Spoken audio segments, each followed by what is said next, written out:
সুপ্রিয় আমার একাদশ শ্রেণীর শিক্ষার্থীবৃন্দ এবং দ্বাদশ শ্রেণীর শিক্ষার্থীবৃন্দ, আমি আশা রাখি সবাই সুস্থ আছো, ভালো আছো।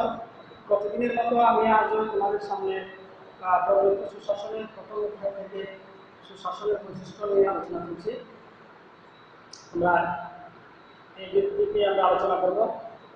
তো যেহেতু তোমরা প্রথম বর্ষে এবং যারা এসএসসি পরীক্ষার সামনে যারা পরীক্ষা দিবে, এই প্রথম পরীক্ষা তাদের কাজে লাগবে। এই কারণে আমি বিষয় যৌথভাবে আলোচনা করছি। আজকে আমি তোমাদের সামনে আলোচনা করছি সুশাসনের বৈশিষ্ট্য নিয়ে। তো আমি গত ক্লাসে তোমাদেরকে সুশাসনের পরিচিতি দিয়েছিলাম, মোটামুটি সংক্ষিপ্তভাবে দুর্নীতি সুশাসন কাকে বলে আমি বলে দিচ্ছিলাম। আমি আবার মনে করে দিচ্ছি, সুশাসনের সংজ্ঞাটা মনে করে দিচ্ছি। সুশাসন হলো এমন একটি শাসন প্রক্রিয়া যেখানে রাষ্ট্রের কল্যাণের জন্য, রাষ্ট্রের নিরাপত্তার জন্য জাতীয় সম্পদের সুষ্ঠু ব্যবহার ও সুনিশ্চিত ব্যবহার হয় এবং প্রত্যেকের উপরে অর্পিত দায়িত্ব সঠিকভাবে, সুন্দরভাবে, নিষ্ঠার সাথে পালন করা হয়। সেই ব্যবস্থাকে সুশাসন বলা হয়। আজকে আমরা সুশাসনের বৈশিষ্ট্য নিয়ে আলোচনা প্রথমে বলছি, যেখানে কোথায় সুশাসন নিশ্চিত আছে সেটা বুঝতে হলে প্রথমে বুঝতে হবে কোন রাষ্ট্রে বা সমাজে আইনের শাসন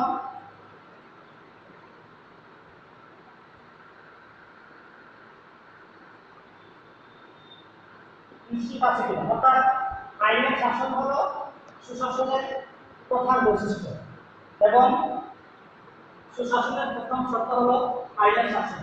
যেখানে আইনের শাসন নিশ্চিত থাকবে, বিদ্যমান থাকবে, মনে করতে হবে সেখানে সুশাসন বিদ্যমান। তারপরে যে বৈশিষ্ট্যটা সেটা হলো সরকারের অংশগ্রহণ।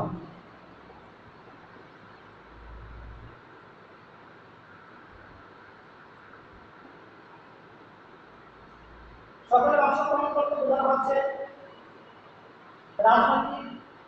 সকল রাজনৈতিক কর্মকাণ্ডে দল মত নির্বিশেষে তৃণমূল থেকে সর্বোচ্চ পর্যায় পর্যন্ত প্রতিটি নাগরিকের স্ব ক্ষেত্র থেকে সক্রিয়ভাবে অংশগ্রহণ করা, রাষ্ট্রের কল্যাণের জন্য, মানবাধিকার প্রতিষ্ঠা করার জন্য, উদারতার প্রতিষ্ঠার জন্য, যাতে করে একটি রাষ্ট্র উন্নয়নের দিকে এগিয়ে যায়, কল্যাণমূলক রাষ্ট্রে পরিণত হতে পারে। রাষ্ট্রকে নিরাপত্তা দেওয়ার জন্য সকলের অংশগ্রহণ একান্ত প্রয়োজন। তখন সুশাসন প্রতিষ্ঠিত হবে। তারপরে আসে আমাদের 3 নম্বর যে বৈশিষ্ট্যটা, সেটা হলো স্বচ্ছতা ও জবাবদিহিতা।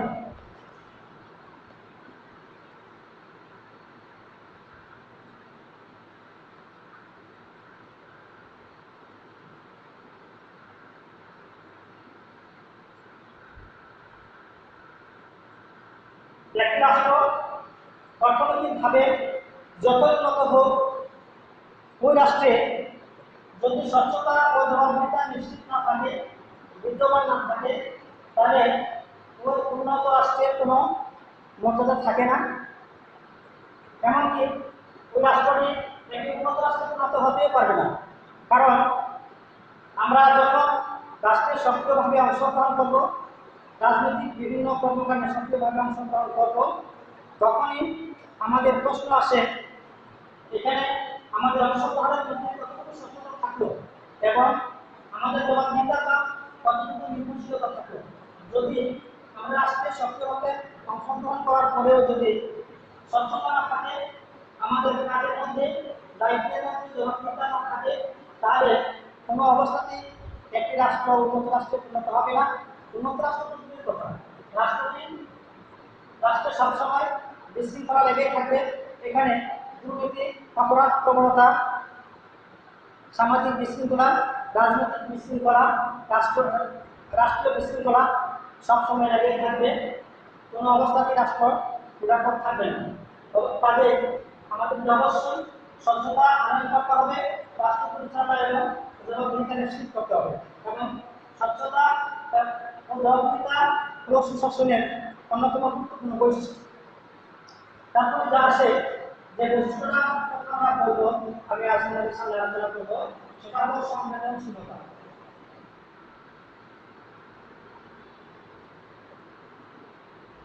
সংবেদনশীলতা মানে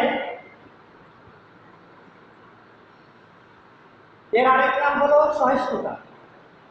আমাদের একটি স্বভাবগত বর্তমান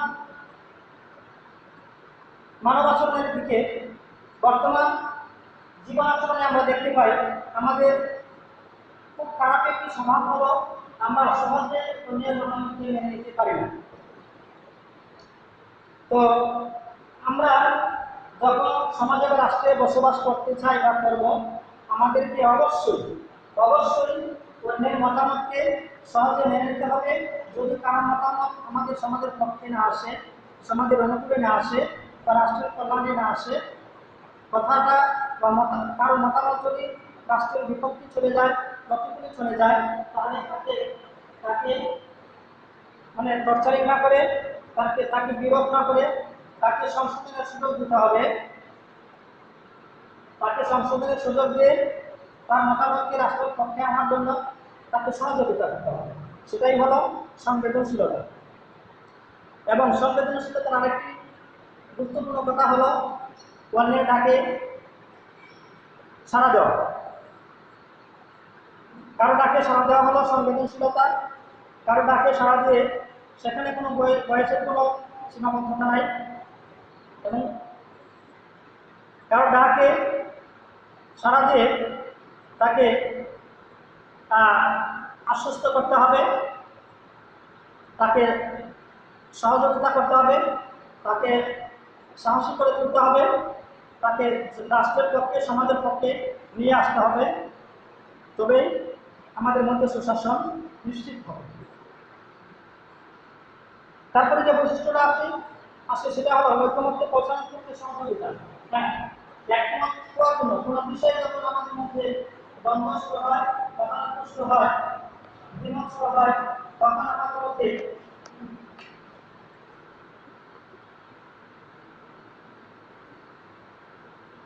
ঐকমত্যে পৌঁছতে হবে।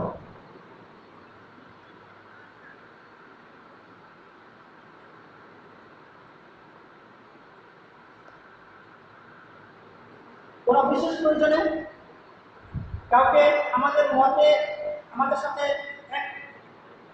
একাত্মতা ঘোষণার জন্য, আমাদের সাথে আনার জন্য কোনো গোষ্ঠীকে, কোনো ব্যক্তিকে, কোনো দলকে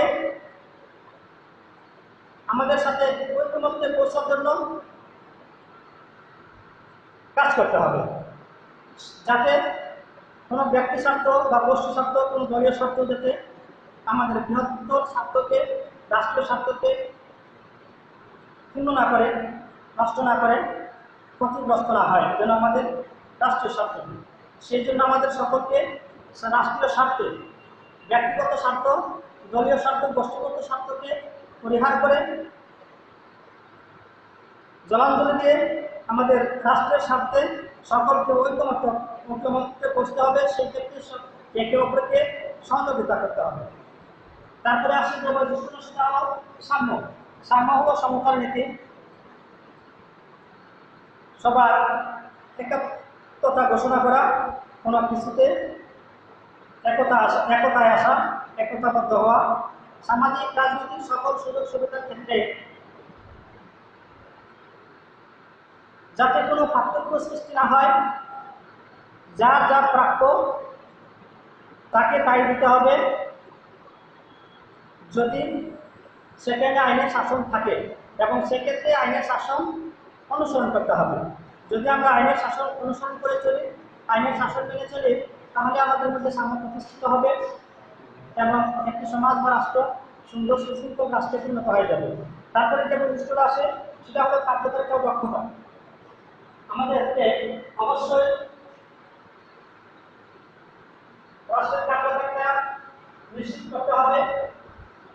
রাষ্ট্রকে পরিচালনা করার জন্য যখন যা করা প্রয়োজন আমাদের যখন যা দরকার, রাষ্ট্রের জন্য যখন যা দরকার তা অবশ্যই কাজে লাগাতে হবে এবং রাষ্ট্রের জন্য আমাদেরকে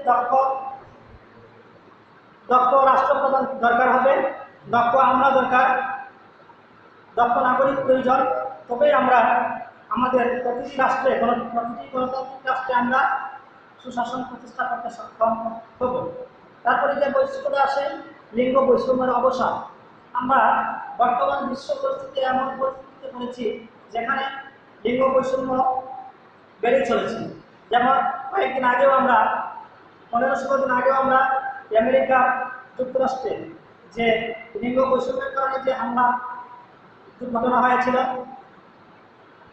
তাদের মধ্যে যে অন্তর্বন্ধ হয়েছিল, কলহ সৃষ্টি হয়েছিল, সেখানেও আমরা দেখেছি কৃষ্ণাঙ্গ এবং শ্বেতাঙ্গের মধ্যে লিঙ্গ বৈষম্যের কারণে বিশাল বিদ্রোহ হয়েছিল, যা এখনো চলমান আছে।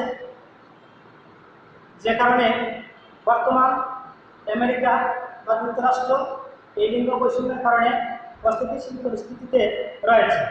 তো কাজে এই লিঙ্গ বৈষম্যকে অবশ্যই বিনাশ করে দিতে হবে, লিঙ্গ বৈষম্যকে অবসান করে দিতে হবে, যাতে করে সবাই, এখানে নারী পুরুষ কৃষ্ণাঙ্গ শ্বেতাঙ্গ বলে কোনো কথা থাকবে না।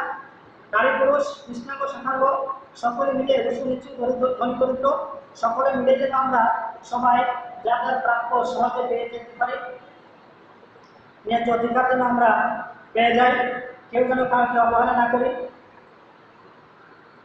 মজুরির যেন কোনো পার্থক্য না হয়, মজুরিটা যেন হয় সকলের শ্রমের প্রেক্ষিতে। এই ক্ষেত্রে সকলকে আমাদের লিঙ্গ বৈষম্যের দিকে খেয়াল রাখতে হবে এবং লিঙ্গ বৈষম্যের অবসান ঘটিয়ে আমাদেরকে রাষ্ট্রে বসবাস করতেই হবে। তারপরে তৃতীয় বৈশিষ্ট্যটা আসে সুশাসনের ক্ষেত্রে সরকারের বৈধতা। একটি রাষ্ট্রের সরকারের বৈধতা কতটুকু থাকে, আমরা বিশ্ব পরিস্থিতিতে আমরা দেখতে পাই, আমরা বিভিন্ন সংবাদ মাধ্যমে জানতে পাই, আমরা বিভিন্ন মিডিয়াতে জানতে পাই, দেখতে পাই, আমরা শুনতে পাই, সরকারের বৈধতা নিয়ে যথেষ্ট প্রশ্ন আছে। সরকার কতটুকু বৈধ, কোন দেশের সরকার কিভাবে ক্ষমতায় আসলো, সরকার গঠন করলো, এই সরকারের বৈধতা বা কতটুকু, এইসব বিভিন্ন বিষয়ে আমাদের মধ্যে প্রশ্ন থাকে। আমরা অনেক সময় এই প্রশ্নের উত্তরই বা খুঁজে পাই না। তো সরকার যদি বৈধ না থাকে তাহলে এখানে সুশাসনের কোনো প্রশ্ন আশাই করা যায় না। সুতরাং সরকারকে অবশ্যই বৈধ হতে হবে এবং বৈধ উপায়ে, গণতান্ত্রিক উপায়ে সরকার গঠিত হতে হবে, সরকার আসতে হবে, তখনই সুশাসন প্রতিষ্ঠা হবে। আর যদি সরকার স্বৈরাচারী সরকার হয় তাহলে সেখানে আমরা অবশ্যই কোনো অবস্থাতেই সুশাসনের আশা করতে পারি না। সুতরাং সরকারকে বৈধ হতে হবে, নিয়মতান্ত্রিক উপায়ে সরকার গঠন করতে হবে, আমাদেরকেও সেদিকে খেয়াল রাখতে হবে। তারপরে আসলে আমাদের যে বৈশিষ্ট্যটা সেটা হলো সুশীল সমাজ। আমাদের প্রতিটি গণতান্ত্রিক রাষ্ট্রে একটি সুশীল সমাজ থাকতে হবে।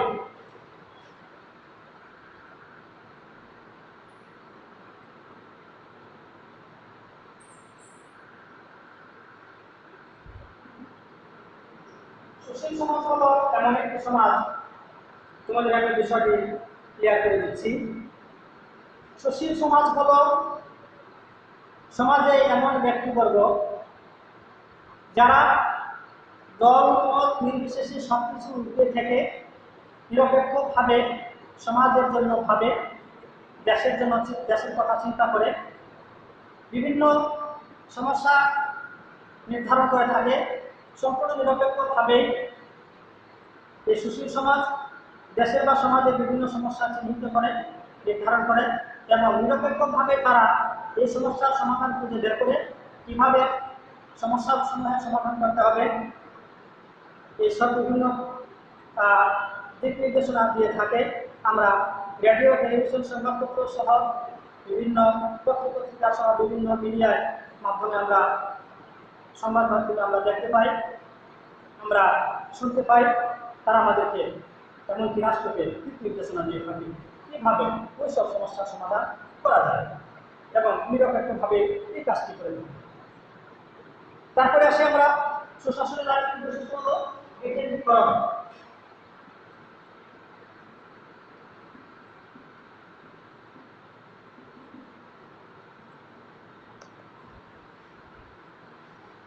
বিকেন্দ্রীকরণ হলো এমন একটি প্রশাসনিক ব্যবস্থা যেখানে ক্ষমতার কেন্দ্রীকরণ করা না হয়, অর্থাৎ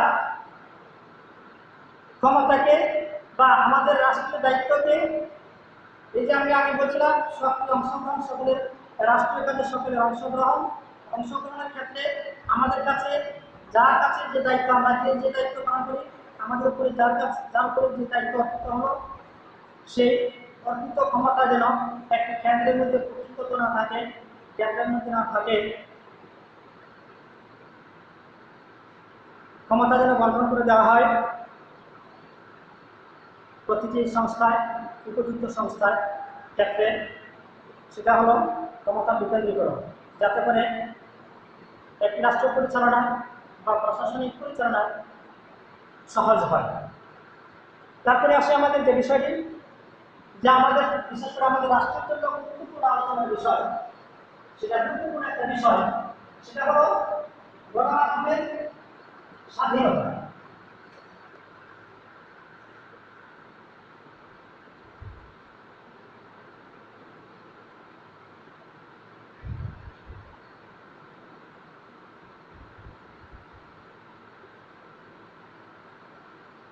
গণমাধ্যম গণমাধ্যম হলো এমন একটি বিষয় বা প্রক্রিয়া যার মাধ্যমে আমরা দেশের বা সমাজের, এমনকি বিশ্বের প্রতিটি দেশে সারা বিশ্বের খবর সহজে পেয়ে থাকি, আমরা সহজে দেখতে পাই। রাজনৈতিক, সামাজিক, অর্থনৈতিক অবস্থা বিচার বিশ্লেষণ আমরা করতে পারি, আমরা আমাদের মতামত প্রকাশ করতে পারি গণমাধ্যমে খবর পেয়ে, গণমাধ্যমের সহযোগিতায়। ওরা আমাদেরকে আমাদের দোরগোড়ায় এই খবরগুলো আমাদের কাছে পৌঁছিয়ে দেয়, আমরা সহজে বিচার করতে পারি বর্তমান বিশ্ব পরিস্থিতি কেমন, অতীতের বিশ্ব পরিস্থিতি কেমন ছিল, রাজনৈতিক পরিবেশ পরিস্থিতি কেমন ছিল, ভবিষ্যতে বা কেমন হওয়া উচিত, এগুলো আমরা সহজে নির্ধারণ করতে পারি, আমরা নির্ণয় করতে পারি। শুধু নির্ণয় করতে পারি না, এই যে সুশীল সমাজ, এই গণমাধ্যমের খবর পেয়ে সুশীল সমাজগুলো গণমাধ্যমে আমাদেরকে তাদের সুচিন্তিত মতামত দিয়ে থাকে, আমরা বিচার বিশ্লেষণ করে থাকি, জনমত প্রকাশ করতে পারে গণমাধ্যমে। সেক্ষেত্রে প্রতিটি রাষ্ট্রকেই গণমাধ্যমের স্বাধীনতা দিতে হবে, গণমাধ্যমগুলো যাতে স্বাধীনতার সাথে কাজ করতে পারে, সুন্দরভাবে কাজ করতে পারে, গণমাধ্যমকে নিরাপত্তা দিতে হবে, গণমাধ্যমের নিরাপত্তা নিশ্চিত করতে হবে, যাতে তারা তাদের মধ্যে কোনো ভয়ভীতি কাজ না করে। গণমাধ্যমের উপরে কোনো প্রভাব বিস্তার করা যাবে না, রাজনৈতিক কোনো প্রভাব বিস্তার করা যাবে না, অর্থনৈতিক কোনো প্রভাব বিস্তার করা যাবে না, দলীয় কোনো প্রভাব বিস্তার করা যাবে না, তবেই গণমাধ্যমগুলো স্বাধীন থাকবে, নিরপেক্ষ থাকবে। এবং আমরা বলছি কর্মীকে আমাদেরকে সেই শিক্ষণ দিয়ে থাকি, সুশাসন প্রতিষ্ঠার জন্য গণমাধ্যমের কর্মীদেরকেও, অর্থাৎ গণমাধ্যমকেও নিরপেক্ষভাবে কাজ করতে হবে, যেন কোনো গোলযোগ ছড়িয়ে কোনো গণতন্ত্রের ক্ষতি না করে, গণতন্ত্রের যেন কোনো ক্ষতি না হয়, কোনো গণতন্ত্রের যেন ক্ষতিগ্রস্ত না হয়, সেদিকে লক্ষ্য রেখে গণমাধ্যমকে তাদের প্রচারগুলো প্রসার করে দিতে হবে। সেদিকে খেয়াল রেখেই সকলকে কাজ করতে হবে। সেক্ষেত্রে সরকারকেও আমাদের সহযোগিতা করতে হবে। আমরা সরকার থেকে বা রাষ্ট্রপ্রধান থেকে ভালো কিছু আশা করব, যদি গণমাধ্যমগুলো সঠিকভাবে কাজ করে, নিরপেক্ষভাবে তাদের সংবাদ প্রচার করে, তবে প্রতিটি গণতান্ত্রিক রাষ্ট্রে, এমনকি অন্যান্য সামাজিক রাজতান্ত্রিক বিভিন্ন রাষ্ট্রে, বিশেষ করে গণতান্ত্রিক রাষ্ট্রের কথাই বলছি আমরা, গণমাধ্যমের মাধ্যমে আহ, গণতান্ত্রিক রাষ্ট্রের নিরাপত্তা, দায়িত্বশীলতা সহ বিভিন্ন খবর আমরা পেয়ে থাকি। গণমাধ্যমকে স্বাধীনতা দিলে এবং গণমাধ্যমকে নিরপেক্ষভাবে কাজ করলে একটি দেশের গণতন্ত্র সামনের দিকে এগিয়ে যাওয়ার জন্য সেটা একটা অংশগ্রহণ হয়ে থাকে। আজকে আমরা তোমাদেরকে সুশাসনের বৈশিষ্ট্য সম্পর্কে যেসব দিক আলোচনা করলাম সেগুলোর মধ্যে আরো হলো স্বাধীন নিরপেক্ষ বিচার ব্যবস্থা। স্বাধীন নিরপেক্ষ বিচার ব্যবস্থা যদি না থাকে তাহলে কোন অবস্থাতেই একটি দেশের সুশাসন নিশ্চিত করা সম্ভব নয়। বিচার বিভাগকে অবশ্যই স্বাধীন রাখতে হবে, নিরপেক্ষ রাখতে হবে এবং বিচার বিভাগকেও স্বাধীন নিরপেক্ষ থাকতে হবে। তারপরে বিভিন্ন কৌশলগত লক্ষণে আমাদেরকে এগিয়ে যেতে হবে, সুশাসন নিশ্চিত করতে হবে, মৌলিক অধিকার সংরক্ষণ রাখা অবশ্যই দরকার, রাজনৈতিক স্থিতিশীলতা থাকতে হবে। রাজনৈতিক পরিবেশে যখন অস্থিতিশীলতা সৃষ্টি হয় তখন সুশাসন দূরের কথা, একটি রাষ্ট্রের অজস্র অবস্থা সৃষ্টি হয়, রাষ্ট্রের নিরাপত্তা বিঘ্নিত হয়। সুতরাং রাজনৈতিক স্থিতিশীলতা রাখার জন্য আমাদের সকলকে সচেতন থাকতে হবে, সকলকে লক্ষ্য রাখতে হবে, রাজনৈতিক স্থিতিশীলতার প্রতি আমাদেরকে খেয়াল রাখতে হবে। সর্বোপরি সুশাসনের যে বৈশিষ্ট্যগুলো আমরা আজকে আলোচনা করলাম সেই বৈশিষ্ট্যগুলোর প্রতি আমরা খেয়াল রাখবো, যাতে করে আমরা আমাদের রাষ্ট্রে সুশাসন প্রতিষ্ঠা করতে পারি, সুশাসন নিশ্চিত করতে পারি। আমরা যেন কোনো অবস্থাতেই আমাদের দেশে দুর্নীতি, অপরাধ প্রবণতা এগুলোকে যেন আমরা কোনো অবস্থাতেই প্রশ্রয় না দিই, এগুলোকে যেন আমরা কমিয়ে আনি যত সম্ভব। আমরা যদি ব্যক্তিগতভাবে প্রত্যেকটা নাগরিক ব্যক্তিগতভাবে সচেষ্ট থাকি, সুন্দর মন নিয়ে রাষ্ট্র পরিচালনা অংশগ্রহণ করি, তাহলে আমাদের থেকে দুর্নীতি, অপরাধ প্রবণতা থেকে চলে যাবে, এগুলো নির্মূল হয়ে যাবে ধীরে ধীরে হলেও। আশা রাখি ক্লাসটি আজকে তোমরা সহজেই বুঝতে পারছো, বুঝতে সক্ষম হয়েছ। তোমাদের আগামী দিনে করা হলো আমরা কিভাবে সুশাসন প্রতিষ্ঠা করতে পারবো, ব্যাপার আমরা কিভাবে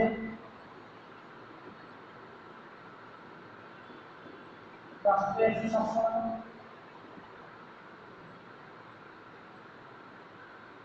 নিশ্চিত করবো।